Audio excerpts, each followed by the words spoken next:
warahmatullahi wabarakatuh.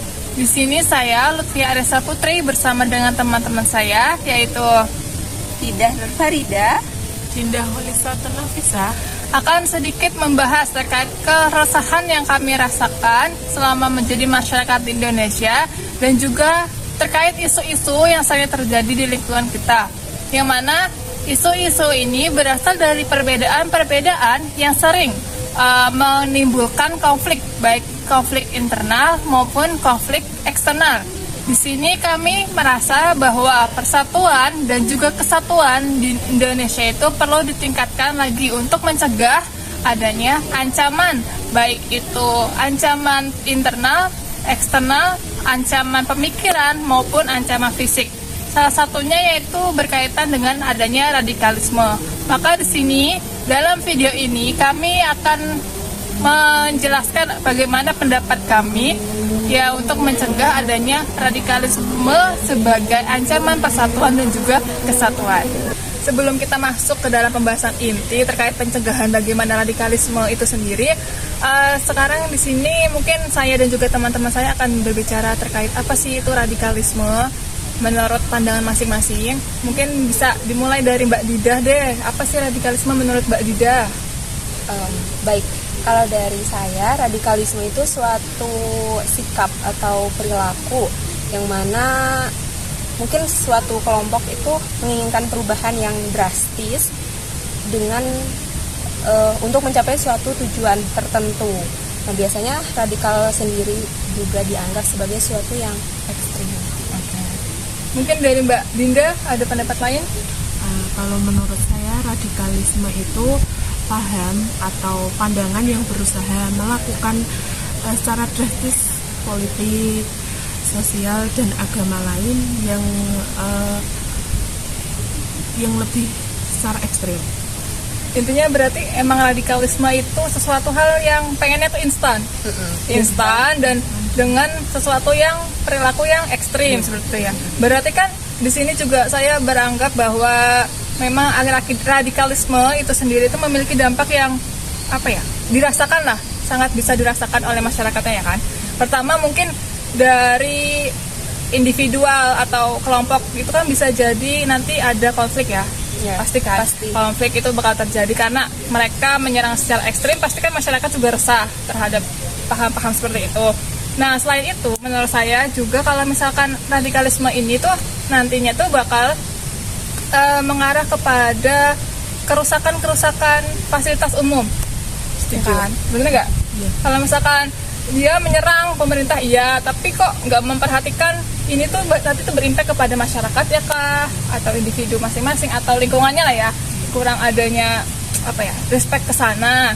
Nah, yang paling penting juga aku kalau misalkan ngebahas tentang radikalisme itu bakalan nantinya tuh jadi malah ke image negara lah. Iya. Ada yang paham nggak gimana yang aku ngomong kayak image negara? Kayak gimana coba?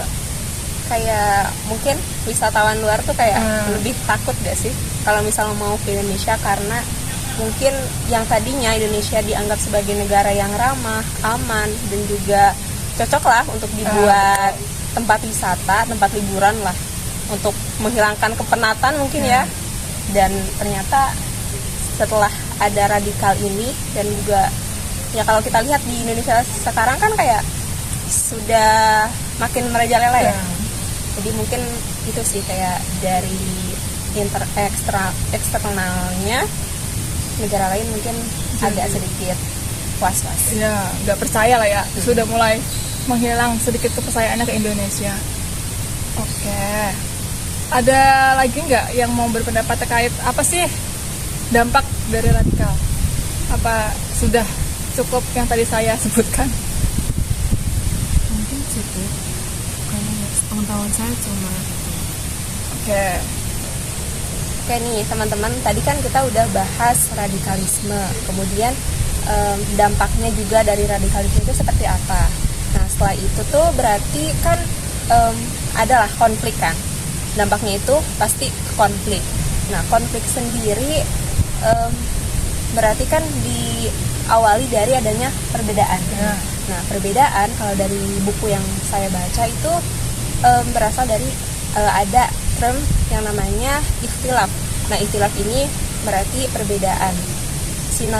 Antonimnya adalah ittifaq. Ya. Nah, ikhtilaf ini kalau dari yang tadi buku yang saya baca mempunyai dua konotasi. Ada yang positif dan juga ada yang negatif. Untuk yang positif berarti itu seperti keberagaman. Seperti Indonesia lah. Kayak berbeda suku, berbeda agama, tapi kan kita tetap kayak Bhinneka Tunggal Ika kan. Nah, kemudian yang berkonotasi negatif tuh kayak yang tadi, kayak konflik, perpecahan, dan juga perdebatan. Ngomong-ngomong tentang positif dan negatif nih, ada contoh ayatnya. Kalian bisa dibuka di Al-Quran ya. Yang positif itu di Quran surat Al-Imran ayat 190 yang membahas tentang siang dan malam.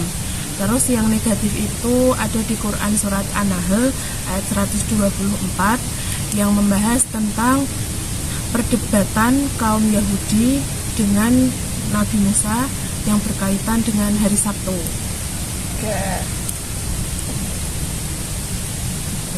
Oke, jadi memang konflik ini seharusnya atau seyogianya dicegah dengan adanya persatuan dan juga kesatuan. Berhubung emang di Indonesia juga banyak ya, yang tadi telah disebutkan sama Mbak Dida juga ada perbedaan suku, budaya, agama dan lain sebagainya, maka perlu adanya upaya untuk diintegrasikan atau disatukan. Nah, selanjutnya ini akan kita bahas di pembahasan selanjutnya. Di sini mungkin dari saya ya akan sedikit menyampaikan dari apa yang telah saya baca di salah satu buku tafsir, yaitu buku tafsirnya Kemenak. Itu menyebutkan kalau misalkan memang integritas seorang muslim atau umat lah, mau dalam konteks agama maupun dalam konteks Indonesia, itu ada 2 poin. Yang pertama, perlu menyadari adanya persamaan dan juga persaudaraan. Kita harus sadar dulu nih, kalau misalkan kita itu lahir dari satu sejarah yang sama, misalkan Indonesia, kita harus percaya, kita harus sadar kalau kita dulu pernah dijajah bareng-bareng, itu sama-sama negara kita juga. Itu perlu menjadi sesuatu yang meningkatkan nasionalisme juga ya. Aku cinta Indonesia, berarti aku harus melakukan sesuatu yang terbaik lah untuk Indonesia. Makanya kalau dari buku Nurholis Majid juga kan ada menjadikan Pancasila itu sebagai dasar dari segala sesuatu yang kita lakukan. Kalau misalkan di agama, tali pertolongan Allah lah yang menjadi pemersatu umat Islam. Tapi kalau di Indonesia itu Pancasila. Nah, jadi menurut saya sih kalau misalkan Pancasila itu disebut sebagai Pancasila dinamis. Jadi bukan hanya digembur-gemburkan, bukan hanya doktrinisasi dari atas. Misalkan kayak, ayo kita harus bersatu. Kayak kita tuh menjadi kayak agent of change, mahasiswa sebagai mahasiswa yang harus menjadi perubahan. Tapi harus perlu adanya realisasi, kayak sikap, nggak cuma ngomong, tapi kita harus, negara lah, pemerintah harus menyadarkan mahasiswa tuh dengan adanya kegiatan-kegiatan yang emang kita tuh bisa biar bisa sadar kalau persaudaraan tuh penting loh, seneng loh, seru gitu. Jadi nggak cuma doktrinisasi. Nah, nanti kan kalau misalkan kita sudah meresapi Pancasila, kita kan juga bakal jadi civil society, jadi masyarakat yang madani. Jadi yang sadar kejujuran, nggak ada tuh intoleransi. Kan kalau radikal kan berasal dari intoleransi ya, nggak mau menerima sesuatu orang yang beda, makanya jadilah konflik, nanti menyerang ini, menyerang itu. Kalau kita udah jadi masyarakat yang madani, insya Allah kan ya kita sadar ya, kita udah ada kapasitas, udah ada kualitas diri, jadi sadar. Mungkin itu. Nah, yang kedua, kita perlu adanya antisipasi terhadap ancaman dan juga globalisasi. Kalau misalkan ancaman kan tadi, kalau misalkan radikal kan sebenarnya nggak cuma fisik ya. Menurutku kalau misalkan radikal tuh sekarang banyak dari ideologi, kayak cucian otak, kayak dari pemikiran seseorang ditransfer. Jadi kayak ada nanti doktrinisasi pemikiran. Itu tuh yang terjadi di era globalisasi, justru malah itu. Kayak kita lihat jarang kan, kayak soalnya kayak kebanyakan ya sudah nampak itu bisa dicegah oleh pemerintah. Sedangkan yang tidak nampak itu kan jadi kepribadi antara individual ya. Misalkan kamu mempengaruhi aku, paling kan cepat ya. Pemikiran tuh benar-benar bakalan mempengaruhi perilaku lah. Makanya kenapa harus adanya, pertama, kalau dari kitab tafsirnya Kemenak itu adanya saling mengingatkan. kalau misalkan ada orang terpengaruh oleh orang lain, nah kan dia kan nggak tahu nih kalau dia tuh terpengaruh hal-hal yang jelek.